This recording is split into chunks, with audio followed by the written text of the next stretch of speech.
அதுக்கப்புறம் நல்லா இருந்துச்சுன்னா அதுக்கு நல்லா இருக்குன்னு சொல்றதுக்கு தேவையில்லைன்னு நினைச்சிருக்காங்க. They think it's a wife's duty to cook and give me. That's her duty. That's her duty. Let her do it. அது மனைவியோட கடமை தானே, கடமையை செய்யட்டும், அதுக்கு அது நன்றி செலுத்துறது. But if they go to somebody else's house, it may not be good, but they will say it's good. ஆனா மற்ற வீட்டுக்கு போயிட்டு நல்லாவே இருக்காது, ஆனாலும் ஓ நல்லா இருக்கு சிஸ்டர், நல்லா இருக்கு பிரதர் உங்க வீட்டுல அப்படின்னு சொல்லி. You go to the hotel, they say, oh, how tasty it is. ஹோட்டலுக்கு போனா அப்பா என்ன பிரமாதமா இருக்கு. We have two sisters working in the hotel who comes to our church. நம்முடைய சபைக்கு சகோதரி ஹோட்டல்ல வேலை செய்யறவங்க அவங்க வருவாங்க. She used to say, when I go in the morning, the moment we go 5 o'clock in the morning, the cook will ask us to bring the utensils, big utensils. And she'll say, the rats will be in the utensils there, the cockroaches will be. I'll say, wait, I'll rinse it. He say, no, it's gone late, just bring it there. அப்போ சமைக்கிறதுக்கு முன்பதாக அந்த சமையல் பாத்திரங்களை நைட்டே கழுவி வச்சுட்டாலும் காலையில உடனே எடுத்து இப்போ பண்ணிடணும் அப்படின்பாரு. ஏனென்றால் டைம் இல்லை. அப்போ நான் சொல்லுவேன், அதில் எலிங்க ஓடிச்ச கர்ப்பம் பூச்சிகள்லாம் இருக்கு, அதை பற்றிலாம் கவலைப்படாது, டைம் ஆயிடுச்சு, சீக்கிரம் போட்டு தண்ணியை ஊற்றி பண்ண வேலையை செய்ய ஆரம்பிக்கணும். If I tell you the hotel name, you will not go there because many of you go there. நான் அந்த ஹோட்டல் பேரை சொல்லிட்டேன்னா நீங்க அந்த ஹோட்டல் போக மாட்டீங்க, ஏனென்றால் நீங்க நிறைய பேர் அந்த ஹோட்டல் போயிருக்கீங்க. But the wives in the house take so much of care, make it clean, make it tidy. What is good for health, we take care, but you never get an appreciation from an Indian person. ஆனா அதுக்கு பதிலாக மனைவியானவள் அல்லது வீட்டில் இருக்க பெண்கள் அவ்வளவு தியாகத்தோடு எல்லாத்தையும் சுத்தப்படுத்தி ஒழுங்கா செய்து எல்லாம் கரெக்டாக தான் பார்த்து கொடுத்தா நன்றி செலுத்தப்படும்.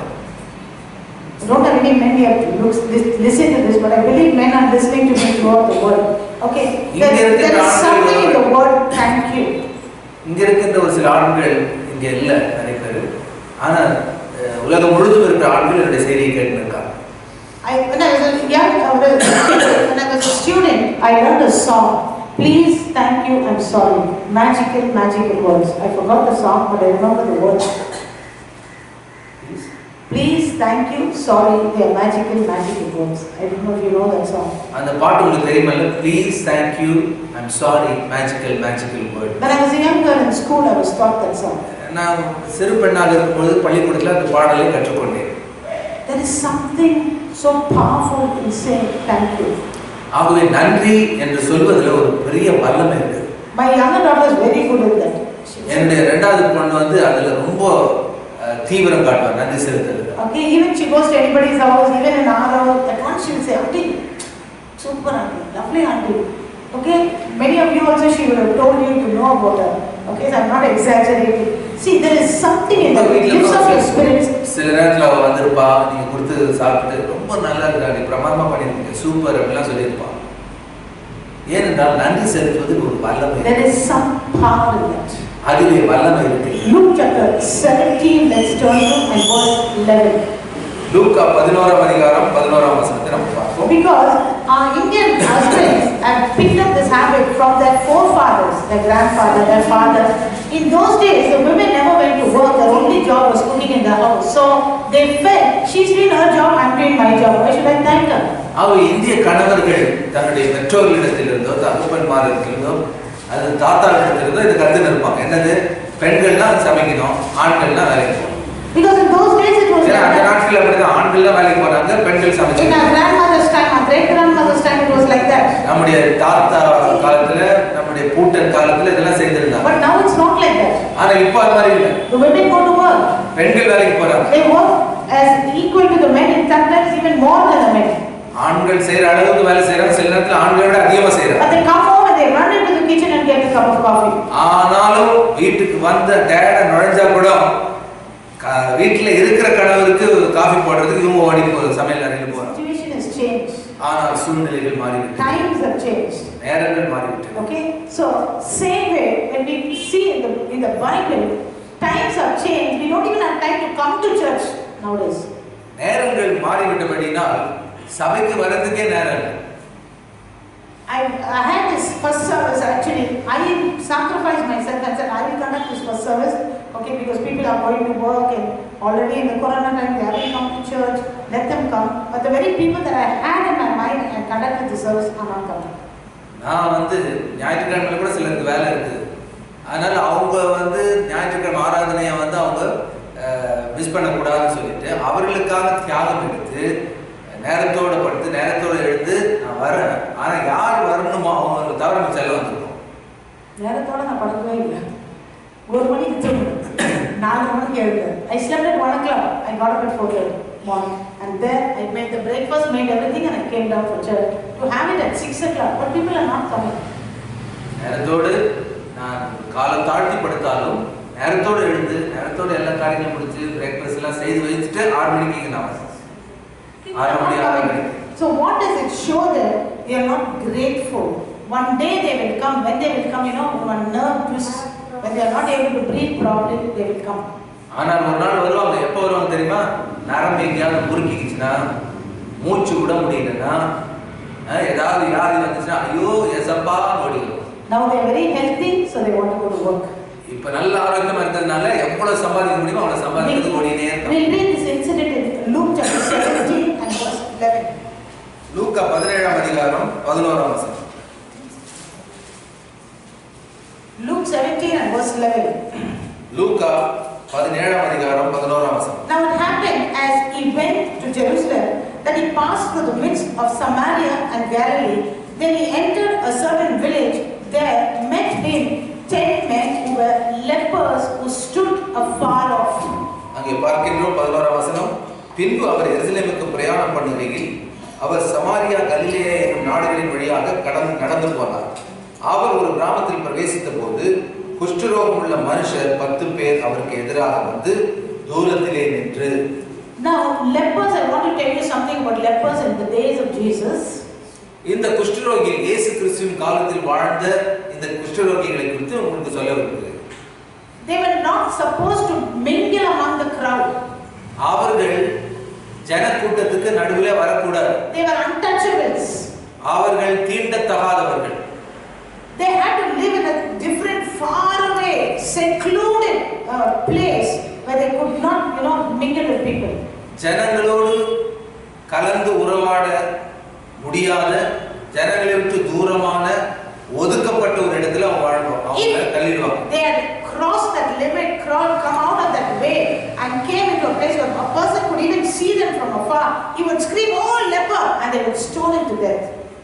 அப்படிப்பட்ட அந்த குஷ்டரோகிகள் ஒரு குறிப்பிட்ட எல்லையை தாண்டி வெளியில வரும் பொழுது நன்றாக இருக்கிறவர் தூரத்திலிருந்து பார்த்தா கூட ஐயோ குஷ்டரோகி வந்துட்டு ஆன்னு கத்தும்போது கல் எடுத்து அவனை சாகடிச்சு. He need not touch anybody or nobody need touch them. Only they see him, they would scream and he could be stoned to death. ஆகவே அவன் குறிப்பிட்ட எல்லையை தாண்டி வரும் பொழுது அவன் யாரையும் தொடணும்னு அவசியம் இல்லை. ஜனங்க பார்த்தாலே அவனை கல் எடுத்து சாகடிச்சு. This was a condition of a leper. இதுதான் இயேசு கிறிஸ்துவின் காலத்திலே வாழ்ந்த குஷ்டரோகிகளுடைய நிலை. Even if they were living in the caves in some wilderness part and a person was, they would see sometimes people coming, that's it. They had to scream from the place and say lepers, lepers, bring a bell and say leper, so the people would go away from them. They should hurry up and do it. புகையிலையோ அல்லது காட்டு பகுதியில இருந்தா கூட அந்த பகுதியில யாராவது மற்ற ஜனங்கள் செல்லும் பொழுது அதை அவர்கள் ஒருவேளை தன்னை பார்க்க நேரிடுமோ என்று அவர்கள் நினைச்சா கூட உடனே என்ன சொல்லலாம், குஷ்டரோகி நான் குஷ்டரோகி தள்ளிப்படுங்க கத்தணும். Because those days they didn't have planned roads and cement roads and direction, they didn't have the map to lead them. So when the place is open, instead of going straight, sometimes they would go like this, okay, like shortcuts they would take. So when they come like that, he has to scream, he has to ring a bell and say lepers, leper. People would run from that place. ஆகவே அந்த நாட்களிலே பெரிய நம்ம இருக்கிற மாதிரி பெரிய ரோடுங்க, sign போர்டுங்க அதெல்லாம் கிடையாது, மேப் கிடையாது. ஆனால் ஜனங்கள் சில நேரத்தில் பெரிய பாதையில் போயிட்டு சீக்கிரமா போட்டு குறுக்கு பாதையிலே போகும்பொழுது இவர்களை கண்டால் அவர்களே தானா முன் வந்து சொல்ல நான் குஷ்டரோகி தள்ளிப்படுங்க. This was the condition of lepers. Now think about it as we read this. இப்படிப்பட்ட சூழ்நிலையிலே தான் குஷ்டரோகிகள் வாழ்ந்தார்கள். அது அப்படிப்பட்ட சூழ்நிலையிலே நடந்த காரியத்தை இப்போ பார்ப்போம். Okay, verse 12. Then as he entered a certain village, there met him 10 men who were lepers who stood afar off. 12ஆம் வசனம், லூக்கா 17ஆம் அதிகாரம் 12ஆம் வசனம். ஒரு கிராமத்தில் பிரவேசித்த போது குஷ்டரோகம் உள்ள மனுஷர் 10 பேர் அவருக்கு எதிராக வந்து தூரத்திலே நின்று and they lifted up their voices and said, Jesus, Master, have mercy on us. இயேசு ஐயரே எங்களுக்கு இரங்கும் என்று சத்தமிட்டார்கள். In Tamil it says இரங்கும், okay, but in English it's talking about mercy, because in those days they thought this kind of a disease came because of sin. இவர்களுக்கு இரங்கும் போடுறது, ஆனா ஆங்கில புஸ்தக வேதாகமத்தில் வந்து எங்களுக்கு இரக்கம் காட்டும், எங்களுக்கு உதவி செய்யும் என்ற அந்த நாட்களிலே அவர் நினைச்சாங்க இது பாவத்தின் மூலமாக வந்த வியாதி என்று. We remember the man who was lame, from birth, he was crippled. They said, whose sin this is? His parents' sin or his sin? இன்னொரு இடத்துல நாம் பார்க்கின்றோம், ஒருத்தர் தாயின் வயிற்றிலிருந்து பிறந்தது முதல் சப்பானியா இருக்கிறான். அப்பொழுது அவனை குறித்து ஜனங்கள் இயேசுவிடத்தில் கேட்கிறாங்க, இவன் இப்படி சப்பானியா பிறந்ததற்கு இவனுடைய பாவமா இவனுடைய பெற்றோருடைய பாவமா? So that was a normal understanding about sickness, especially this kind of incurable sickness. Okay, people thought it's because of a result of sin. இப்படி சுகமாக்கப்பட முடியாத வியாதிகள் அந்த நாட்களிலே இருந்த பொழுது ஜனங்கள் அதற்கு சொன்ன காரணம் என்னவென்றால் அவர்கள் ஒருவேளை பாவம் செய்திருக்கலாம், பெற்றோருடைய பாவமா இருக்கலாம். So verse 14, so when he saw them, he said to them, go show yourselves to the priest. 14th வசனம், அவர்களை அவர் பார்த்து நீங்கள் போய் ஆசாரியர்களுக்கு உங்களை காண்பியுங்கள் என்றார். This was according to the law that Moses gave them in Leviticus chapter 14. லேவியராகமம் 14ஆம் வசனத்திலே 14ஆம் அதிகாரத்திலே சொல்லப்பட்ட அந்த நியாயப்பிரமாணத்தின் கட்டளைப்படி தான் இயேசு கிறிஸ்து பேசுறார்.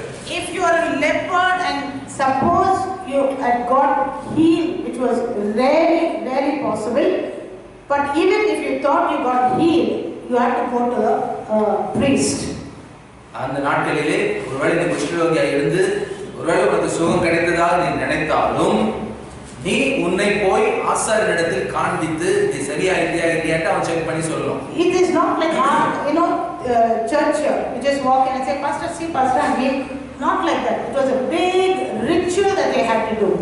இங்க சர்ச்சுக்கு வர மாதிரி எனக்கு வியாதி இருந்துச்சு பாஸ்டர் இப்ப சரியாயிடுச்சு அப்படின்னு காட்டுற மாதிரி இருக்கு. ஒரு பெரிய சடங்காச்சாரம் நிறைய காரியம் அவங்க செய்ய வேண்டியதா இருக்குது. In the days of Moses, it was a tabernacle where there were priests were there.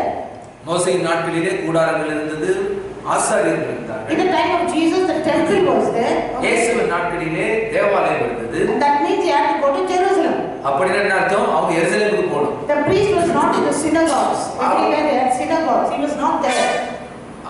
தேவாலயம் இருந்தாலும் சின்ன சின்ன ஜெபாலயங்கள் இருந்தது. ஆனா ஜெபாலயத்துல ஆசாரியர்கள் இருக்க மாட்டாங்க. So they cannot go there. If they are in Galilee, if they are in Nazareth, wherever they are, they had to take a journey down to Jerusalem, which cost. ஆசாரியர்கள் இருந்தாலோ கலிலேயில் இருந்தாலோ எந்த பகுதியில் இருந்தாலும் நேராக அவர்கள் எருசலேமுக்கு நேராக போய் ஆசாரியர்களை சந்தித்து தன்னை காண்பிக்க. We see some of the rules in Leviticus 14. லேவியராகமம் 14ஆம் அதிகாரத்தில் சில சட்டங்களை நாம் பார்ப்போம். Then the Lord spoke to Moses saying, this shall be the law of a leper. For the day of his cleansing, he shall be brought to the priest. லேவியராகமம் 14ஆம் அதிகாரம். And the priest shall go out of the camp, and the priest shall examine him, and indeed if the leprosy is in the leper, then the priest shall command to take for him who is to be cleansed 2 living and clean birds, cedar wood, scarlet, and hyssop, and the priest shall command that one of the birds be killed in an earthen vessel over running water. As for the living bird, see all this kind of tradition they have to do, ritual they have to do. லேவியராகமம் 14ஆம் அதிகாரத்தில் பார்க்கின்றோம். இன்னும் கர்த்தர் மோசேயை நோக்கி, குஷ்டரோகியினுடைய சுத்திகரிப்பின் நாளில் அவருக்கு அடுத்த பிரமாணம் என்னவென்றால், அவன் ஆசாரியனிடத்தில் கொண்டு வரப்பட வேண்டும். ஆசாரியன் பாளையத்துக்கு புறம்பே போய் குஷ்டரோகியின் குஷ்ட வியாதி சுத்தமாயிற்று என்று கண்டால் சுத்திகரிக்கப்பட வேண்டியவனுக்காக உயிரோடு இருக்கும் சுத்தமான 2 குருவிகளையும் கேதுரு கட்டையும் சிவப்பு நூலையும் ஈசோப்பையும் வாங்கி வர கட்டளையிடுவான். Verse 14 says, the priest shall take some of the blood of the trespass offering, and the priest shall put it on the tip of his right ear of him who is to be cleansed, on the thumb of his right hand, and the big toe of his right foot. பின்பு ஆசாரியன் அந்த குருவிகளில் ஒன்றை மண்பாண்டத்தில் உள்ள ஊற்று நீர் மேல் கொல்லச் சொல்லி உயிருள்ள குருவியையும் கேதுரு கட்டையும் சிவப்பு நூலையும் ஈசோப்பையும் எடுத்து இவைகளையும் உயிருள்ள குருவியையும் ஊற்று நீர் மேல் கொல்லப்பட்ட குருவியின் ரத்தத்திலே தோய்த்து குஷ்டம் நீங்க சுத்திகரிக்கப்படுகிறவன் மேல் 7 தரம் தெளித்து அவனை சுத்தம் பண்ணி உயிருள்ள குருவியை வெளியே. So Jesus never touched them. You have noticed this incident. Jesus never touched them. இந்த குறிப்பிட்ட பகுதியில் நம்ம ஏற்கனவே பார்த்த அந்த வசனத்துல லூக்கா 14ஆம் அதிகாரத்தில் இயேசு அவர்களை தொடவில்லை. They never got clean at once. Jesus didn't say, okay, be healed and never touch them. நான் தொட்டு விட்டே நீங்க சுகமாயிட்டீங்களா இல்லைன்னு அவர் சொல்லவில்லை. They didn't look at the skin and say, oh, it's clean.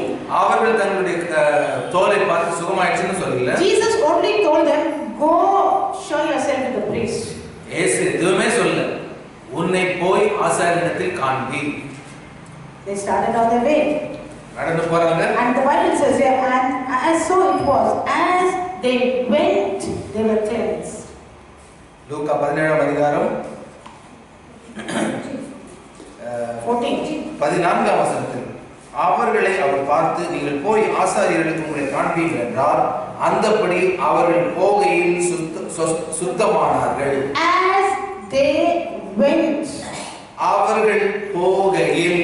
And one of them, when he saw that he was healed, returned and with a loud voice glorified God. அவர்களில் ஒருவன் தான் ஆரோக்கியமானதை கண்டு திரும்பி வந்து உரத்த சத்தத்தோடு தேவனை மகிமைப்படுத்தினார். I don't know when Jesus told them go and show to the priest, what would they have been talking? I don't know. The Bible does not say what they would have been talking, what would have been the conversation when Jesus told them go. இயேசு உங்களை ஆசாரியனிடத்தில் காண்பி என்று சொல்லும்போது அந்த குஷ்ரோகி எல்லாம் ஒண்ணா போயிருப்பாங்க. போகும்போது என்ன அவங்க பேசி இருந்தாங்கன்னு பைபிள்ல போடுது. But I'm imagining maybe they will say, what, he didn't even give us any medicine. We have read in the Old Testament how Elijah told the Ethiopian captain to go and dip 7 times. He didn't tell us anything like that. He said, go and show the temple to the priest. If we go like this, they will kill us, stone us. Maybe they were talking like this. அந்த நாட்களிலே அதுக்கு முன்பாக குஷ்டரோகிகளை சுத்தமாக்குறது நிறைய காரியங்களை செய்திருப்பாங்க. ஒருவேளை மருந்து கொடுத்துருக்கலாம், அல்லது ஒரு எண்ணெயை எடுத்து பூசி இருக்கலாம், அல்லது எலியா சொன்னது மாதிரி 7 தடவை யோர்தான்ல நீ மூழ்கி எழுந்துன்னு சொல்லியிருக்கேன். எதுவுமே அவர் சொல்லலையே. இப்படியே நம்ம போனோம்னா ஒருவேளை நம்மளை பார்த்து நம்ம கல்லிருந்து கொள்வாங்களே கூட பேசியிருக்கலாம். We have to go to the temple, we have to go meet the priest. இப்பொழுது தேவாலயத்துக்கு போனோம், அந்த ஆசாரியனை சந்திக்கணும். An ordinary clean person itself cannot go to the priest without a sacrifice. Here we are lepers, how can we go? We have to first go and get a sacrifice. How can we go to the market? Maybe they were talking like some of us will talk. அவங்க ஒருவேளை இப்படி யோசித்திருக்கலாம், இப்படி பேசியிருக்கலாம் என்று நான் கற்பனை பண்ணி நான் சொல்றேன். பாக்கி சாதாரண ஜனங்க சுகமா இருக்கவங்க கூட ஆசாரியனை பார்க்கணும்னா என்ன பண்ணணும்? ஒரு ஆடோ கோழியோ ஏதாவது புறாக்களையோ பலி செலுத்த எடுத்துட்டு போகணும். எதுவுமே இல்லாம நம்ம நடந்துட்டு போறோமே. Friends, I'm telling you today, when Jesus spoke to these lepers and said, go show it, I'm sure they would have spoke like that. But maybe this one guy, was thinking if God said it. Because what they call him, they say Jesus, Master. They were heard about the goodness about him. So this one fellow would have been said, if he said something, I think there must be some meaning in this word. Don't talk like that. I think he would have done that. அவங்க அப்படி பேசிக்கொண்டு போகும்பொழுது அந்த 10 பேர்ல ஒரு குஷ்டரோகி என்ன சொல்லியிருப்பான்? நீ அப்படிலாம் பேசாதீங்க, அவர் ஒரு போதகர், அவர் ஒரு குரு. அப்ப அவர் சொல்லி இருந்தாருன்னா அது கண்டிப்பா நடக்கும், நம்ம போவோம்னு சொல்லிட்டு அவங்க சொல்லியிருப்பான். I heard some people telling about our church. When you go to the church, they always tell you must pray, you must read Bible. They don't call us in the front and put their hand on our head, pour oil and tell us come 3 days we'll fast for you, we'll pray. The pastor does not say I fast and pray for you. சிலர் நம்முடைய சபை குறித்து வெளியில சொல்லியிருப்பாங்க, இப்படி சொல்லியிருப்பாங்க, சொல்ல நீங்களும் கேள்விப்பட்டிருப்பீங்க.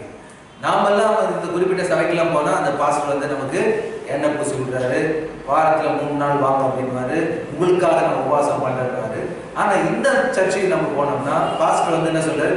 நீங்க ஜெபம் பண்ணுங்க, நீங்க கர்த்தரை விசுவாசிங்க, நீங்க கர்த்தருடைய வார்த்தையை அறிக்கை செய்யுங்கன்னா இது எல்லாம் நம்மளே பண்ண வைக்கிறாரு, அவர் எதுவுமே பண்ண மாட்டாருன்னு சொல்லிட்டு நம்மளுக்கு குறித்து நடந்தது. And in the matter of this conversation, the second part of verse 14 says, and it was that as they went, they were cleansed. இந்த 14ஆம் வசனத்தின் கடைசி பகுதியில் பார்க்கிறோம், அந்தபடி அவர்கள் போகையில் சுத்தமானார்கள். Verse 15, let's read carefully. 15ஆம் வசனத்தை நம்ம நல்லா கவனமா பார்ப்போம். And one of them, when he saw that he was healed, you think the other 9 people did not see that they were healed? அவர்களில் ஒருவன், அந்த 10 பேரில் ஒருவன் தான் சுகமானதை கண்டு. அப்படின்னா என்ன அர்த்தம்? மற்ற 9 பேர் சுகமாகலையா? காணலையா? They didn't see. அவங்க போகும்போது தாங்கள் சுகமானதை அவங்க பார்க்கலையா? So I'm pondering on these words here. I'm thinking they would have seen it, but still the doubt is there. I wonder if it's really cleansed or simply this has gone like this, because that man didn't touch us, he didn't give us medicine. What if I go near the priest and suddenly the skin color changes again? What will happen? The doubt is still there. They were not able to accept that healing. மற்ற 10 பேர்ல ஒருத்த மட்டும் தான் சுகமானதை காண்கிறான். மற்றவங்களாம் காணலையா? பார்த்தாங்க, நேரம் மாறினதை பார்த்துருக்காங்க, கைகள் எல்லாம் சரியானதை பார்த்தாங்க. ஆனாலும் மனசுல சந்தேகம், ஒருவேளை சுகமாச்சா இல்லையா? இல்ல ஆசாரியர் இடத்தில் போகும்போது திரும்ப பழையபடி அந்த வியாதி வந்துச்சா நம்ம என்ன பண்றது? இப்படி கூட அவங்க மனசுல யோசித்திருக்கலாம். ஆகவேதான் அவர்கள் திரும்பி வரவில்லை. See, thanksgiving is born out of, gratitude. நன்றி செலுத்துவது எதிலிருந்து வந்து தெரியுமா? நன்றியுள்ள இருதயம் இருக்கும்போது. It comes out of appreciating what the person has done for you. உனக்காக ஒருவர் ஏதாவது நன்மை செய்திருந்தார்னா அந்த நன்மை கருதி அந்த நன்றியுள்ள இருதயம் தான் உங்களை நன்றி செலுத்த வைக்கின்றது. Why a husband does not thank his wife for the food? Because he doesn't appreciate. That's her duty, she did it. ஒரு கணவர் தன்னுடைய மனைவியினுடைய அந்த உணவை பாராட்டுறதில்லை, நன்றி செலுத்த காரணம் தான் அவளுக்கு கடமை அதை செய்தான் ஆகணும் அப்படின்னு யோசிக்கலாம். But he will scold when the salt is less because it was her duty to put correct salt. Why she didn't do it? ஆனா அதுக்கு பதிலாக சமையல் நல்லா இருந்தா கூட ஒருவேளை உப்பு கொஞ்சம் அதிகமா இருந்துச்சுன்னா அதுக்காக திட்டுவார். ஏனென்றால் கரெக்டா உப்பு போட்டிருக்கணும் இல்லையா? That was her duty to do it. அப்படி செய்தவருடைய கடமை இல்லையா? It was not a duty to put less salt. கொஞ்சம் உப்பு கம்மியா போட்டாலும் தப்பு தான். It was not a duty to put less salt. கம்மியா போடுறது கூட அவளுடைய வேலை கிடையாது. It was a கடமை duty to கிடையாது. put correct salt. சரியான அளவு உப்பு போடுறது அவருடைய கடமை. Same way, these people never appreciated that one guy when he looked at it, he said, the Lord has healed me. The master, he healed me. He ran back to thank God. He didn't think, let me go look at the priest and run home. ஆகவே அதுல 10 பேர்ல ஒருத்தர் சுகமான உடனே ஆசாரியை நோக்கி அவன் ஓடல. தன்னுடைய தலைவனாகிய இயேசு சொன்னார் இல்லையா, அவர் சொன்னபடி எனக்கு சுகம் கிடைச்சுன்னு சொல்லிட்டு இயேசுவை நோக்கி அவன் ஓடுறான். The other 9 maybe like this also they would have done. They thought, we are healed. Let's run to the priest. How many weeks, how many years I didn't see my wife. I was not with my children. I was not my property. I left and came. Let me first go to the priest and go back into society. ஒருவேளை தான் சுகமானதை பார்த்திருக்கலாம். பார்த்துட்டு உடனே சீக்கிரம் ஆசாரியத்தில் ஓடுங்க. என்னுடைய மனைவி பிள்ளைகள்லாம் பார்த்து எத்தனை வருஷம் ஆச்சு, நான் குஷ்டரோகியா தனியா இருந்தேனே, இப்ப சரியாயிட்டேன், நான் போறேன்னு சொல்லிட்டு ஓடி இருக்கலாம். My property is there, my cattle is there. I don't know what is there. Let me go to the priest first as fast as possible. என்னுடைய சொத்து இருக்குது, என்னுடைய ஆடு மாடுகள்லாம் இருக்குது, இவ்வளவு நாள் விட்டுட்டேன், உடனே அது போய் கவாகன்னு ஓடி இருக்கலாம். We'll come back to this incident, this example that I told you. Why a person doesn't appreciate, not only just husband and wife, maybe sisters, maybe somebody else, maybe the wife also appreciating the husband. Why they don't appreciate it? They think, I don't have time. Okay, it's time to eat, let me eat and let me move. No time to sit down and say, ஏன் இப்படி செய்கிறார்கள்? நன்றி செலுத்துறதுன்னா நம்முடைய தொடக்கம் வழக்கமான காரியத்தை நம்ம செய்வோம், சாப்பிடுவோம், நம்முடைய வேலையை பார்ப்போம், தூங்குவோம். So much of work I have. எனக்கு இவ்வளவு நிறைய வேலை இருக்கு. I don't have time to sit and thank anybody. உட்கார்ந்து மட்டும் நன்றி செலுத்துறதுல எனக்கு நேரம் கிடையாது. It's not just only about the husband telling the wife, even the wife telling the husband, children telling the parents. மனைவிக்கு நன்றி செலுத்துறது மாத்திரம் இல்ல, மனைவியும் கணவருக்கு நன்றி செலுத்தணும், பிள்ளைகளுக்கு நன்றி செலுத்தணும். ஆனா அதுக்கெல்லாம் நமக்கு டைம் கிடையாது. But this one man said, let me thank God. So many years I lived in this sickness, I lived in solitary, I lived in pain, I lived in rejection. நான் தனிமையில் இருந்தேன், காட்டில் இருந்தேன், தனிமைப்படுத்தப்பட்டிருந்தேன், வியாதியில் கிடந்தேன், வேதனையில் இருந்தேன். ஆனா இன்றைக்கு எனக்கு சுகம் கிடைக்கிறது. எனக்கு நன்றி செலுத்தக்கூடிய இருதயம் அநேகருக்கு. And the verse says here, and one of them, when he saw that he was healed, he returned. I don't know how far they had gone, but he made it a point to return. அவர்களில் ஒருவன் 15ஆம் வசனம், தான் ஆரோக்கியமானதை கண்டு திரும்பி வந்தான். I don't know how far. எவ்வளவு தூரம் அவன் போயிருப்பான்னு எனக்கு தெரியல. ஆனா சுகமான உடனே திரும்ப அவ்வளவு தூரம் திரும்ப. Maybe the other 9 thought, if we go back and the sickness comes first, let us go as fast as possible, show the priest and go into the society. மற்றவர்கள் ஒருவேளை நினைச்சிருக்கலாம், மற்ற 9 பேர் அப்பா சுகமாயிடுச்சு, திரும்ப அங்க போறதுக்குலாம் நமக்கு டைம் இல்லை, திரும்ப வந்துச்சுன்னா என்ன பண்றது? ஆகவே சீக்கிரம் ஆசாரியர் இடத்தில் காட்டி வீட்டுக்கு போய் சேர்ந்துருவோம். But this one man was, so full of gratitude. He appreciated the thing that the Lord had did for him. ஆனா இந்த ஒரு மனிதனுக்கு நன்றியுள்ள இருதயம் இருந்ததனால ஆண்டவருக்கு நன்றி செலுத்த எவ்வளவு சீக்கிரம் போனோமோ சீக்கிரம் ஓடி. I think he was the guy who had suffered mostly, and that's why he appreciated it and went back. ஒருவேளை அந்த 10 பேர்ல இவங்க தான் ரொம்ப அதிகமா வேதனைப்பட்டிருப்பான்னு நினைக்கிறேன். அவங்க தான் சோர் கிடைச்ச உடனே ஆண்டவர் நோக்கி சீக்கிரம் ஓடி வரும். It says that he returned and with a loud voice glorified God. அவர்கள் ஒருவர் தாம் ஆரோக்கியமானதை கண்டு திரும்பி வந்து உரத்த சத்தத்தோடே தேவனை மகிமைப்படுத்தினார். When we say lift up our hand and thank God, we lift like this. காயங்களை உயர்த்தி கர்த்தரை ஆராதிப்ப சொன்னா நம்ம இப்படி தூக்குறோம். But some people, even if you don't tell them to lift their hand, they lift it like this and worship because they are the ones that appreciated God. சிலருக்கு நம்ம கைகளை உயர்த்தி சொல்லாம தானாவே கரங்களை உயர்த்தி நன்றி செலுத்தாங்க. ஏனென்றால் அவருடைய வாழ்க்கையில் ஆண்டவர் செய்த நன்மைகளுக்கு நன்றி செலுத்தும் இருதயம் அவருக்கு இருக்கிறது. When Jesus spoke about the woman who came and washed his feet with a costly perfume, what did he say?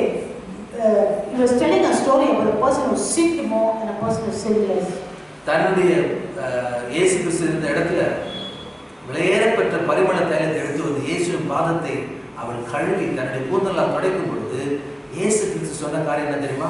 அதிகமாய் மன்னிக்கப்படுகிறவன் அதிகமாய் பாவம் செய்து அது மன்னிக்கப்படுகிறான், அதிகமாய் அன்பு கூறுகிறான் என்று சொல்லி. Because the people there thought they were so righteous, thought they did not sin. They said, doesn't this guy know that this lady is a bad lady? She's a sinner and she's touching his feet. அவங்க இருந்தவங்கள மனசுக்குள்ள சில சொல்லியிருக்காங்க, இவன் வந்து மோசமான பெண் இல்லையா, நடத்த கெட்டவ இல்லையா, இவள் வந்து இயேசுவை பார்த்து சொல்றாரு, இவர் ஒரு தீர்க்கதரிசி சொல்றாங்க, தீர்க்கதரிசியா இருக்கும் பொழுது இப்படிப்பட்ட பெண்ணை தன்னுடைய பாதத்தை தொடர்றதுக்கு அனுமதி கொடுத்திருப்பாரா அப்படின்ட்டு மனசுக்குள்ளே யோசிச்சு. A lady itself was second grade in the Jewish community at that time. யூதருடைய கலாச்சாரத்துல பெண்களே இரண்டாம் தர குடிமக்கள் தான், ஆண்கள் தான் முதல். And then she's a sinner. இரண்டாவது காரியம் அவ ஒரு பாவி. But you know what Jesus said? Because more is being forgiven, she loves me more. ஆனா இயேசு சொன்ன பதில் என்ன தெரியுமா?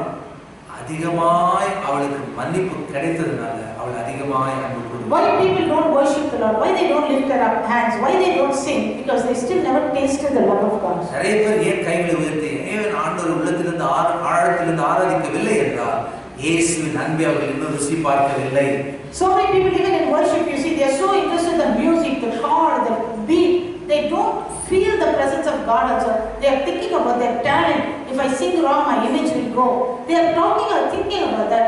But if you really tasted the presence of God, your mind won't be on that. கர்த்தரை துதித்து ஆராதிக்கின்ற பொழுது, இசை வாசிக்கின்ற பொழுது சரியான இசை கரெக்டாக வாசிக்கிறாங்களா, சரியான கால் போடுறாங்களா, சரியான குரலோடு நாம பாடுறோம்ல, தங்களை குறித்தே யோசிக்கிறாங்களே தவிர கர்த்தர் செய்த நன்மைகளுக்கு நன்றி செலுத்தும் இருதயம் இருந்துச்சுன்னா இதெல்லாம் முக்கியமே கிடையாது. Verse 16 it says, and he fell on his face at his feet, giving him thanks, and he was a Samaritan.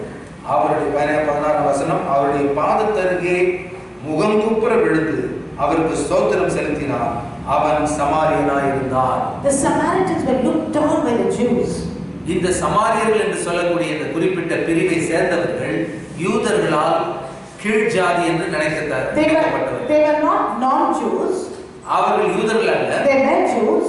ஒரு காலத்தில் யூதர்களாக இருந்தவர்கள். Okay, and I taught you in history, when you see Jewish history, they come from the descendants of Eli, one of the sons of Eli, the priest Eli. பிரதான ஆசாரியனாகிய ஏலியினுடைய குடும்பத்தில் ஒருவர் சந்ததியிலிருந்து வந்தவர்கள். But when they had gone into exile and came back, they intermarried, and that is why they were secluded by the Jews. அவர்கள் சிறைபிடிக்கப்பட்ட போது அங்கிருந்த ஜனங்களோடு திருமணம் செய்து, யூதர்கள் அல்லாத ஜனங்களோடு திருமணம் செய்து அதன் மூலமாக பிள்ளைகளை பெற்றெடுத்தவர்கள். Okay, and அவர்கள் சமாரியர். So they were excluded. So if I have to tell you, they are like a mixed race. So they were excluded by the Jews. ஆகவே அவர்கள் கலப்பாக மாறிவிட்டார்கள். உயர்ந்த ஜாதி தாழ்ந்த ஜாதி எல்லாம் ஒண்ணா சேர்ந்துட்டது. அதனால அந்த சந்ததியை யூதர்கள் ஒதுக்கி வச்சிட்டாங்க. They were so religious. They said we are pure Jews. They are, and they degraded them. They, put them aside. அவர்கள் நாங்க சுத்தமான ஜாதி, மற்றவங்களோட கலப்பில்லாதவங்க. நம்ம சொல்ல நான் வந்து பச்சை தமிழ் அப்படின்னா அது மாதிரி அவங்க நாங்க பச்சை யூதர்கள், இவர்கள் கலப்பான யூதர்கள் ஒதுக்கி வச்சிட்டாங்க. See, when people put them aside, cast them away, those are the people. If you read the book of Luke, the gospel, you find Luke talks about lots of Samaritan incidents involving Samaritan people. இப்படிப்பட்ட ஜனங்களுடைய வாழ்க்கையில் இயேசுவோடு தொடர்புடைய சம்பவங்கள் தான் லூக்கா தன்னுடைய புத்தகத்தில் எழுதுகிறார். லூக்கா எழுதின சுவிசேஷத்தில் அது எழுதுகிறார். Although they had come through from a priestly generation, but yet they were not allowed in the temple. They could not go and worship God. So they were the people who were really longing to have a fellowship with God, and that is why they were so thankful to God. இப்படிப்பட்ட இந்த சமாரியர்கள் ஒரு காலத்துல அந்த ஆசாரியனுடைய குடும்பத்தை சேர்ந்தவர்களாக தான் இருந்தாங்க. ஆனா கலப்பாக மாறினதுனால அவர்கள் ஒதுக்கி வைக்கப்பட்டார்கள். ஆனா அவர்களுக்குள் அற்புதங்கள் நடந்த பொழுது அவர்கள் தான் முதல்ல நன்றியுள்ள இதயத்தோடு கர்த்தரை துதித்தார்கள். If you see in the church today, this tradition of Christians, they are not so, zealous for God. But those people who worship sand and stone and all, and they come in, they are so zealous for God. Okay, they are on fire for the Lord. அதே போல சபையில சர்ச்சில் இருக்கிற ஜனங்களை பார்க்கும்போது பாரம்பரிய கிறிஸ்தவர்கள் தாத்தா பாட்டி எல்லாம் கிறிஸ்தவ சமுதாயத்திலே வந்தவங்க சபைக்குள்ள வரும்பொழுது கர்த்தரை துதிப்பதற்கு ஆராதிக்கிறதுக்கு ஆர்வமே செத்தா மாதிரி இருப்பாங்க. ஆனா கல்ல மண்ணை விக்கிரகங்களை வணங்கி பல மதத்திலிருந்து வந்தவங்க ரட்சிக்கப்பட்ட ஆண்டவர்களை வரும்பொழுது பரவசத்தோடு கர்த்தரை ஆராதிக்கிறாங்க. Even in the pastor's family, you see, when the pastor, the first generation, when they taste the love of God and come into ministry, they started the ministry so well. But as the generations come, they get so used to it. God has blessed them. They get so comfortable. They lose out on that interest in the ministry. நம்ம உதாரணத்துக்கு ஒரு பாஸ்டரே எடுத்துக்கலாம். அவர் ரட்சிக்கப்பட்டு ஆண்டவருக்கு ஊழியத்துக்கு வர்றாரு. அந்த முதல் சந்ததி அவருடைய பிள்ளைகள் கர்த்தரை ஆராதிக்கிறாங்க, துதிக்கிறாங்க, எல்லாம் நல்லா பண்றாங்க. அதுக்கப்புறம் தொடர்ந்து பிள்ளைகள் பேர பிள்ளைகள் அப்படியே கொள்ளு பேத்தி போகும்பொழுது அந்த பாரம்பரியத்திலேயே போயிட்டு அந்த ஆர்வம் அந்த தீவிரம் அவர்களுக்குள் இல்லாமல் போய்விடுகிறது. Because God has blessed them so much, they get so comfortable. ஆண்டவர் எவ்வளவா அவர்களை ஆசீர்வதித்ததுனால ரொம்ப சௌகரியமா ஆயிடுச்சு. They did not have a personal relationship with God. ஆண்டவரோடு தனிப்பட்ட உறவு அவர்களுக்கு இல்லை, மதம் மட்டும்தான் இருக்கு. That's what was happening. See, verse 17, Jesus said, so Jesus answered and said, where there are not 10 cleansed, but where are the 9? 17ஆம் வசனத்தில் பார்க்கிறோம், இயேசு சுத்தமானவர்கள் 10 பேர் அல்லவா, மற்ற 9 பேர் எங்கே? Where there are not any found who return to give glory to God except this foreigner. தேவனை மகிமைப்படுத்துகிறதற்கு இந்த அந்நியனே ஒழிய மற்றொருவரும் திரும்பி வர காணோமே என்று சொல்லி என்று பார்க்கிறோம். These 9 people who were so ungrateful represented the people whom Jesus himself came for, ungrateful people. இந்த 9 பேர் எதற்கு அடையாளமாக இருக்கிறார்கள் என்றால் இயேசு என்ற இரட்சகர் மூலமாக அற்புதத்தை பெற்ற அவர்கள் நன்றி செலுத்துவதே இல்லாமல் இருக்காங்க. They were so ungrateful. They had no response to the cleansing work of the Messiah who came searching for them. இவர்களை தேடி இவர்களை சுத்திகரிக்க வந்த மேசியாவாகிய இயேசுவை நிராகரிக்கக்கூடியவர்களாக மாறிவிட்டார்கள். And when you see the grateful response of the Samaritan who was hated by them. ஆனா அதற்கு பதிலாக இந்த பாரம்பரிய ஜனங்களால் வெறுக்கப்பட்ட அந்த சமாரியன் ஆண்டவரை மகிமைப்படுத்தினார். And Jesus says to him, arise, go your way, your faith has made you well. 19ஆம் வசனம் பார்க்கின்றோம், அவனை நோக்கி நீ எழுந்து போ, உன் விசுவாசம் உன்னை ரட்சித்தது என்றார். I have a doubt here whether the other 9 people would have really retained their healing or they would have lost that healing. மற்ற 9 பேரை குறித்து எனக்கு ஒரு மனசுல சந்தேகம். அவர்கள் சுகமாக்கப்பட்டவர்கள் அந்த சுகத்தில் தொடர்ந்து இருந்தாங்களா அல்லது அந்த சுகத்தை இழந்து விட்டார்களா என்று தெரியல. Because the clue is here, your faith has made you well. They didn't have faith. ஏனென்றால் இங்க ஒரு ரகசியத்தை நம்ம பார்க்கிறோம். என்னது? இயேசு அவர் சொல்றாரு, உன்னுடைய விசுவாசம் உன்னை ரட்சித்தது. ஆனா 9 பேர் விசுவாசிக்கல. இயேசு சொன்னார் சுகமாயிடுச்சு. ஆனா விசுவாசிக்காததுனால ஒருவேளை அந்த சுகம் அவர்களுக்கு தொடர்ந்து இருந்துச்சா இல்ல போயிடுச்சான்னு நமக்கு தெரியாது. See, when you thank God, it shows that you have faith in God, because you will thank God even in the midst of problems, midst of trials. Yet you keep thanking God. People ask you, what's wrong with you? You're lying down in the hospital and you're saying, thank you, Jesus. Maybe somebody asked you like that also. நீங்க ஒருவேளை ஆஸ்பத்திரியில் படுத்துட்டு இருக்கலாம், அல்லது வியாதியோடு இருக்கலாம், பிரச்சனைக்கு நடுவில் இருக்கலாம். அதுக்கு நடுவில் இருந்து நீங்க கர்த்தரை துதிக்கும் பொழுது அதை பார்க்கிற ஜனங்கள் என்ன சொல்லுவாங்க, என்னங்க பிரச்சனையில் இருக்கீங்க, வியாதியில் இருக்கீங்க, இன்னும் நன்றி செலுத்தீங்க, என்ன ஆச்சு உங்களுக்கு? புத்தி மாறாட்டமா? You would have answered that and said, I should have died, but today my life itself is a miracle. And the doctor was thought he is the healer, he is going to heal you. You know, he would be touched by those words. அந்த ஜனங்கள் கிட்ட நீங்க சொல்லக்கூடிய மாறுதல் என்ன தெரியுமா?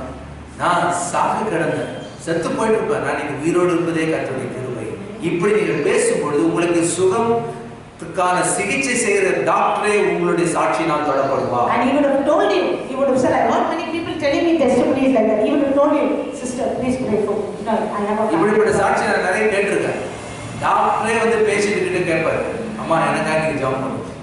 One lady was telling, now lately she got an operation, she was in a Hindu hospital, and the doctor was a fanatic guy, but she was saying, no, praise the Lord, Jesus is healing. The doctor was on.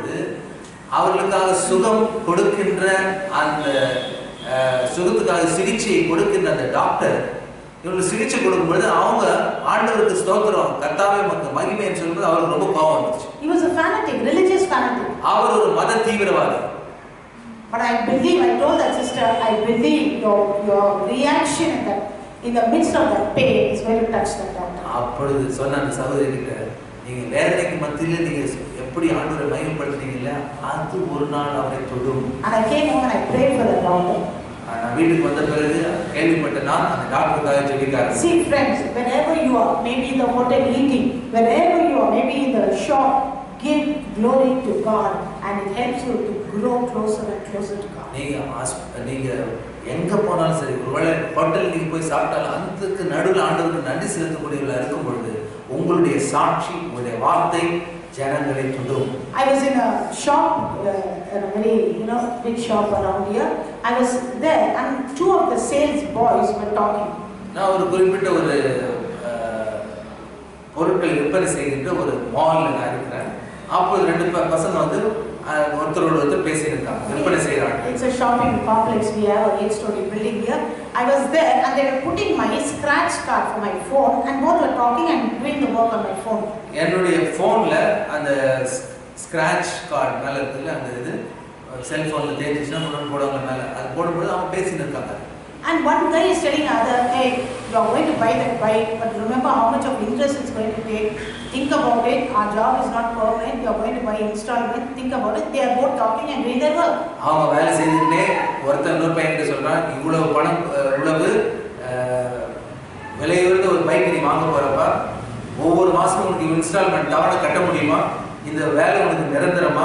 திடீர்னு நிறுத்திட்டாங்கன்னா என்ன பண்ணுவாங்க பேசிட்டு இருக்காங்க. I don't know anything about the boys. I don't know their name. I don't know anything about them. அவங்க யாரும் தெரியாது, அவங்க பேர் என்னன்னு தெரியாது, அவங்க பேசுறதை மட்டும் நான் கேட்கிறேன். But I was urged to tell them something. ஆனால் உன்னை சொல்ல எனக்கு உள்ளத்தில் ஒரு ஏவுதல் இருந்தது. And I told him, I said, Thambi, before you buy installment, think about it. You are working in a temporary job. Okay? People will come and throw that product to you and give you for installment. அப்போ அந்த தம்பி கிட்ட சொன்னேன், தம்பி நீ வந்து இவ்வளவு பெரிய பொருளை நீ வாங்குற, ஆனா நீ இருக்கிறது வேலை செய்யற இடம் நிரந்தரம் இல்லாதது, இப்போ ஒன்று எடுத்துருவாங்க. ஆனா இவ்வளவு விலையுயர்ந்த பொருளை மேல திணிக்க பாக்குறாங்க அது செய்யற நிறுவனம், அதாவது ஜாக்கிரதை அப்படின்னு சொன்னாங்க. You must be having a family, you must be having a mother and father, a sister. You got so many commitments, think about it. உனக்கு தாய் இருக்கலாம், உனக்கு தகப்பன் இருக்கலாம், ஒரு குடும்பம் இருக்கலாம், உனக்கு நிறைய உத்தரவாதங்கள் பொறுப்புகள் இருக்குது, கொஞ்சம் யோசி. I said the Bible says when you borrow from somebody you become a slave to that person. வேதம் சொல்கிறது நீ ஒருவரிடத்தில் கடன் வாங்கினால் கடன் கொடுத்தவனுக்கு நீ அடிமை. But the same Bible says he bless the work of your hands, pray about it, ask. ஆனா அதே பைபிள் என்ன சொல்லுது, நான் உன் கையின் பிரயாசங்களை ஆசீர்வதிப்பேன். Because they were talking about him buying a costly phone. I said you must be already having a phone. Why do you want to buy something which is unnecessary? ஏற்கனவே அவங்க ஒரு நல்ல ஃபோன் தான் வச்சிருக்காங்க, அதை காட்டிலும் நல்ல விலையுயர்ந்த ஃபோன் வாங்கணும்னு அவர் முயற்சி செய்யறாரு. ஆனா தேவையற்ற ஒன்று. The moment I said Bible, the other guy is telling him, hey, you are a Christian, you don't know? Then only I knew he was a Christian. அப்ப பைபிள்ல நான் பற்றி சொல்லும் பொழுது அந்த ஒரு சகோதரன் இன்னொருத்தர் கிட்ட சொல்றாரு, கிறிஸ்தவன் கிட்ட, ஏண்டா நீ கிறிஸ்தவன் தானே, பைபிள் எதனா சொல்லி இதெல்லாம் உங்களுக்கு தெரியாதா? நம்ம சொல்லிட்டு அவனுக்கு தெரியும். This non-Christian boy is telling me, Akka, he is a Christian. He told me a name I forgot. He does not know all this because he doesn't read the Bible. See what kind of thing your Bible is telling you this? I don't know myself. அப்பொழுது கிறிஸ்தவர் அல்லாத அந்த நண்பர் கிறிஸ்தவனாகிய நண்பர் பார்த்து சொல்றாரு, ஏண்டா நீ ஏன் கிறிஸ்தவன் சொல்ற, பைபிள் நீ படிக்காததுனால தான் இதெல்லாம் உனக்கு தெரியல. நம்ம பாரு எப்படி கரெக்டா எல்லாம் சொல்றாங்க. Friends, I'm telling you, talk about Jesus wherever you go. He will give you wisdom. That is another way of glorifying God. அவங்க எங்கெல்லாம் நீங்க போறீங்களோ அங்கெல்லாம் இயேசு கிறிஸ்துவின் அன்பையும் புகழையும் சொல்வதற்கு ஆண்டவருக்கு ஞானத்தை தரக்கூடிய கேளுங்க. நீங்கள் பேசுகின்ற வார்த்தை ஜனங்களுடைய வாழ்க்கையை மாற்றுகிறது. It's a very practical truth I taught you today. Use your mouth to glorify God more than anything else in this coming year. இந்த வரும் நாட்களிலே வரும் ஆண்டிலே எதை நீங்க பயன்படுத்துகிறீர்களோ இல்லையோ இயேசுவின் அன்பையும் அவருடைய சுவிசேஷத்தையும் சொல்ல உங்க நாக்கை அதிகமாய் பயன்படுத்துங்க. Thank God. Start thanking God. ஆண்டவருக்கு நன்றி செலுத்தாதீங்க. Start thanking people who do good for you. உங்களுக்கு நன்மை செய்தவர்களுக்கு நன்றி செலுத்தாதீங்க. It's not it's not going to degrade you at all. இது உங்களை ஒருபோதும் தரக்குறைவாக மாற்றாது. I've seen that quality in my younger daughter. She talks nicely to people, very jovial to people. There are some people who say, "Where's your younger daughter? Your elder daughter won't talk to you. Your younger daughter will talk nicely." See, use that attitude to people and see God will bless it. He'll open up ways for you. பெரிய பொண்ணு வாயை திறக்க மாட்டாங்க. ஆனா சின்ன பொண்ணு எங்க போனாலும் ஜனங்களோட நல்லா பேசுவா, சந்தோஷமா இருப்பா, மரியாதை கொடுப்பா. அப்படி அந்த காரியங்கள் இயேசுவை பற்றி சொல்லக்கூடியதாக மாறும். I finished with this incident. There was a girl who was working in a cold storage, a big cold storage factory.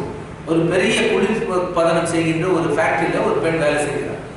There were hundreds of workers there. நூற்றுக்கணக்கான ஆட்கள் வேலை செய்கிறார். But this particular girl that I'm talking to you about, நான் சொல்லுகிற இந்த குறிப்பிட்ட பெண், every time she entered that factory, she would say good morning to that watchman. She would inquire about him and she would go out. And when she comes out, she will say bye to that watchman and say take care, and she would go out. அவ ஒவ்வொரு முறை அந்த ஃபேக்டரிக்கு செல்லும் பொழுது watchman வழியில் இருக்கும்போது good morning watchman சொல்வா. போயிட்டு உள்ள போய் வேலையை முடிச்சு வரும்பொழுது திரும்பவும் நான் போயிட்டு வரேன், நீங்க எல்லாம் எப்படி இருக்கீங்க, உங்களோட உடம்ப பார்த்துக்குன்னு சொல்லிட்டு போயிடுவோம். This particular day, when she entered the factory, she spoke to him, she wished him, and as usual she went in. இந்த குறிப்பிட்ட நாளிலே கூட அவள் உள்ளே நுழையும் பொழுது செய்த காரியங்கள் எல்லாவற்றையும் சரியா செய்து உள்ள நுழைகிறாள். As usual, she spoke to that man, she wished him, she inquired about him, and she went into the factory. அவள் செய்கின்ற வழக்கத்தின்படியே அவள் காரியங்களை செய்துவிட்டு ஃபேக்டரிக்குள்ள நுழைகிறாள். And in the evening, all the workers were going out. மாலையில எல்லா வேலை செய்றவங்க எல்லாம் போறாங்க. This watchman is expecting this lady to come and say good evening, bye, good night to you. He is waiting for her, but she never turned up. அந்த வழக்கத்தின்படியே அந்த watchman இந்த எல்லாரும் போகும்போது இந்த குறிப்பிட்ட பெண் எனக்கு திரும்ப வந்து எனக்கு நன்றி செலுத்தி நீங்க எப்படி இருப்பீங்க கேட்பீங்கன்னு சொல்லிட்டு எதிர்பார்த்து கொண்டே இருக்கிறார். ஆனால் அந்த பெண் எல்லாம் போயிட்டான். All have gone. எல்லாம் போயிட்டான். Time is over. நேரம் முடிஞ்சு. He is supposed to go and lock the factory. இப்பொழுது அவர் போய் அந்த ஃபேக்டரி மூடணும். He must lock all those deep storage rooms. Okay, big rooms like freezer. அதுக்குள்ள குளிர்சாதன பெட்டிகள் எல்லாம் மிஷின்லாம் இருக்கு. And he asked the other workers, where is this girl? அப்ப மற்றவங்களை கேக்குறாரு, அந்த பெண் எங்கப்பா? They said she must have gone. அப்ப அவங்க சொன்னா ஒருவேளை போயிட்டு இருப்பா. He said no, she could not have gone. She never said good evening to me. அவ போயிருக்கவே முடியாது. ஏனென்றால் ஒவ்வொரு முறையும் போகும்பொழுது குட் ஈவினிங் சொல்லிட்டு தான் போவா. They said no, she must have forgotten. இல்ல இன்னைக்கு ஒருவேளை மறந்து போயிட்டு இருப்பா. He said no, she will never go. இல்ல மறக்க மாட்டா. She will say good evening, thank you. எப்பொழுதுமே தேங்க்யூ சொல்லிட்டு தான் போவா. So he went into the office and looked for her. ஆகவே ஆபீஸ்க்குள்ள நுழைஞ்சு பார்க்கறாரு. He never found her anywhere. எங்கேயும் கண்டுபிடிக்க முடியல. Now he went into the toilets and looked for her. டாய்லெட்ல போய் பார்த்தாரு. He never found her anywhere. அங்கேயும் இல்ல. The only place now left was the storage rooms. இப்போ ஒரே ஒரு இடம் தான் இருக்குது, அந்த குளிர்சாதன பெட்டி இருக்கின்ற அந்த இடம். Because they had to go inside and bring out the meat and those cold storage things to pack it. It was a packing factory. அது பெரிய ஃபேக்டரியா இருக்கிறதுனால சின்ன ஃப்ரிட்ஜ் மாதிரி இல்ல, பெரிய அறை மாதிரி இருக்கு. அதுக்குள்ள போயிட்டு வெளியில எடுத்துட்டு வரணும். So he went and opened every room and tried to see for her. அவ ஒவ்வொரு ரூமையும் திறந்து பார்க்கற செக் பண்ணா. Another watchman looked at him and laughed at him. He said, "Hey, where are you going searching for a living person inside the cold storage room?" அப்போ இன்னொரு ஆள் சொல்றாரு சிரிச்சின்னு, ஏண்டா குளிர்சாதன இருக்க பெட்டியில அந்த ரூம்ல உயிரோட இருக்க பண்ண போய் தேடி. She should have gone. She might have made a mistake. There are hundreds of people going. Why are you searching for her? நூற்றுக்கணக்கான ஆளுங்க போறாங்க, அவளும் போயிட்டு இருப்பா. அதனால நீ போய் அவளை தேடாத அப்படின்னு. But he said no. She would never have gone without saying that. இல்ல எனக்கு நன்றி செலுத்தாம அவன் போயிருக்கவே மாட்டான். And when he opened one of the rooms, he found her there, just about to be frozen to death. She was inside. Somebody, she had gone in to take something, and somebody by mistake had locked the room. அவள் அந்த குறிப்பிட்ட room உள்ள போகும்போது யாரோ தவறுதலாக பார்க்காமலேயே அந்த ரூமை மூடிட்டு இருந்தாங்க. அவள் நடுநடுங்கி உயிர் போகக்கூடிய நிலையில உள்ள இருந்தாள். Her life was saved that day because of the good habit she practiced of saying good morning, thank you. Good morning சொல்லிட்டு உள்ள போகவும் வெளியில வரும்போது நன்றி செலுத்தவும் செய்கின்ற அந்த நல்ல குணம்தான் அவளை அந்த வாட்ச்மேன் மூலமாக காப்பாற்ற வைத்தது. Today, friends, can you say thank you to Jesus? அவரை காட்டிலும் மேலான இயேசுவுக்கு நீங்க நன்றி செலுத்துங்க. Can you say thank you to people around you who உங்களை சுற்றிலும் இருக்கிற ஜனங்களுக்கு நீங்க நன்றி செலுத்துவீங்களா? Let us create this a difference in this world. இந்த உலகத்தில் ஒரு பெரிய வித்தியாசத்தை நம்முடைய மனப்பான்மையின் மூலமாக மாற்றுவோம். When you get down from the altar, pay the altar driver, say thank you to him. Auto driver உங்களை ஏத்திட்டு போறாரு. முடிஞ்சு கீழே இறங்கும்போது காசு கொடுத்துட்ட பிறகு நன்றி செலுத்து. Thank you auto driver. When you buy something in the shop, say thank you. They will remember you. They may not remember anybody else. பொருளுங்க வாங்கும்போது கூட கடையில காய்கறி இதெல்லாம் வாங்கும்போது கூட வாங்கிட்ட பிறகு thank you நீங்க சொன்னீங்கன்னா எல்லா ஆட்களை காட்டிலும் கூட தான் அவங்க. See, this lesson on thank you came from a Samaritan, a foreigner whose name we don't know, whose generation we don't know anything about him, but he taught us a lesson today just because he went back and said thank you to Jesus. இன்னைக்கு நம்ம பார்க்கிறோம் அநேக யூதர்கள் இந்த பைபிள்ல சொல்லப்பட்டிருக்காங்க. அவருடைய பெயர் எதுவும் அல்ல. ஆனால் சமாரியனாகி அவனுடைய பெயர் இங்கே சொல்லப்பட்டது. காரணம் என்னவென்றால் அவன் நேரம் எடுத்து இயேசுவிடத்தில் சென்று அவன் செய்த நன்மைகளுக்கு நன்றி செலுத்தினான். He never have thought that today in India, here we are sitting and talking about him. இன்றைக்கு இந்தியாவில் இங்கே உட்கார்ந்து கொண்டு அவனுடைய செய்தியை, அவனுடைய பெயரை அல்லது அவன் செய்த செயலை நாம் எல்லாம் சொல்லுவோம். அவன் வாழ்க்கையில் யோசித்து He would never have thought that it will come into one of the holy books about his incident. இந்த குறிப்பிட்ட சம்பவம் தான் செய்த செயல் வேதாகமத்தின் பரிசுத்த புத்தகத்தில் வரும் என்று கூட அவனுக்கு தெரியாது. That just that he went back and said thank you. செய்ததெல்லாம் ஒன்றுதான். ஆண்டவரே செய்த உதவிகளுக்கு மட்டும். And those 9 ungrateful people also is spoken about here, but in a negative side of it. ஆனா அதே வேளையில நன்றி செலுத்தாத அந்த 9 பேருடைய செயலும் இங்கே சொல்லப்பட்டிருக்குது. ஆனா அது பிற்போக்கான எதிர்மறையான செயல். ஆனா இவன் செய்ததோ நேரான. One of the sisters in our church, anything I give her, she come and say, sister, it was so tasty. This was so nice. Even some defect, she first said all the good things and then said, only thing little salt was little extra. Like that she will say. She stands out among other people. ஒரு சகோதரி இருக்காங்க. ஏதாவது ஒரு பொருளை கொடுத்தா கூட ரொம்ப நல்லா இருந்துச்சு, ரொம்ப நல்லா இருந்துச்சு. சில காரியங்கள் கொஞ்சம் சில இடத்துல மோசமா இருந்தா கூட அதை முதல்ல சொல்லாம எல்லா நன்மையும் சொல்லிட்டு கடைசியே சொல்லுவாங்க. கொஞ்சம் சால்ட் கொஞ்சம் எக்ஸ்ட்ரா போட்டு. Learn this good habit. நல்ல பழக்கத்தை நாம் வளர்த்துக் கொள்வோம். Lord, I thank you so much, Lord. ஆண்டவரே உங்களுக்கு நாங்கள் நன்றி செலுத்துகிறோம். We thank you from the bottom of our hearts, Lord. உள்ளத்தின் ஆழத்திலிருந்து நன்றி We செலுத்துகிறோம். thank you for this year 2020, Lord. இந்த 2020 ஆண்டுக்காக நன்றி. We don't know how many more minutes we are going to live on this earth, Lord. இந்த பூமியிலே இன்னும் எத்தனை க்ஷணங்கள் நிமிடங்கள் நாங்கள் இருப்போம் என்று எங்களுக்கு I don't know how many more days or months or years I'm going to live, Lord. இந்த பூமியிலே எத்தனை நாட்கள், மாதங்கள், வருஷங்கள் இருப்போம் என்று தெரியாது. But I just thank you for what you have given me already, Lord. எனக்கு ஏற்கனவே நீ கொடுத்த காரியத்துக்காக உங்களுக்கு I நன்றி. thank you for my family, Lord. என்னுடைய I குடும்பத்துக்காக thank you for my children, Lord. என்னுடைய I பிள்ளைகளுக்காக thank you for life, Lord. ஜீவனுக்காக Lord, in everything there may be something lacking, maybe something less, Lord. But Lord, I don't look at that less. I look at the abundance that you give me, Lord. ஆண்டவரே எனக்கு நீ தந்த காரியங்களில் சில குறைகள் இருக்கலாம். அந்த குறைவை நான் பார்க்காதபடிக்கு நிறைவே நான் பார்க்கிறேன். Oh, I just thank you, Jesus. உமக்கு நன்றி I செலுத்துகிறேன். give you the glory. உமக்கு மகிமை செலுத்துகிறேன். Father God, I try to live continuously thanking you for everything. ஆண்டவரே நீ செய்த ஒவ்வொரு காரியங்களுக்காக தொடர்ந்து நன்றி செலுத்தக்கூடிய இதயத்தை எனக்கு நீ தாரும். நன்றி செலுத்துகிறோம். We thank you for your lovely presence in this place, இந்த Lord. இடத்துல இருந்து நம்முடைய அருமையான பிரசன்னத்துக்காக I just thank you so much, Lord. உமக்கு நன்றி செலுத்துகிறோம். God, we should thank you for being with us throughout this year, but you have come visiting us even now, standing next to us, filling us with your divine presence. We thank you so much. ஆண்டவரே ஆண்டின் கடைசியிலே கூட எங்களோடு வந்து உம்முடைய பிரசன்னத்தால் எங்களை நிரப்புகிறபடியாக உமக்கு நான் நன்றி செலுத்துகிறோம். Thank you so much. உமக்கு நன்றி. I bless every person standing here. I bless their family in the name of the Father, Son and the Holy Spirit. இருக்கின்ற ஒவ்வொரு குடும்பத்தையும் வந்திருக்கின்ற ஒவ்வொரு குடும்பத்தையும் பிதா குமாரன் பரிசுத்தாவின் நாமத்தால் நாங்கள் ஆசீர்வதிக்கிறோம். Wherever they go, Lord, whichever home they enter, whoever they speak to, Lord, let your presence flow from them to those people, Lord.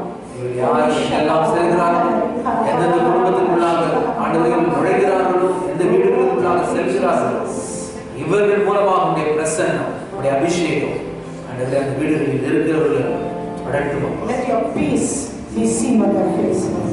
உம்முடைய சமாதானம் அவருடைய முகத்திலே காணப்படும். Let the words be filled with grace. Let our words be filled with grace. நம்முடைய வார்த்தைகள் உடைய கிருபையினால் சாரமேற்றப்பட்டிருக்கட்டும். Oh, thank you, Lord.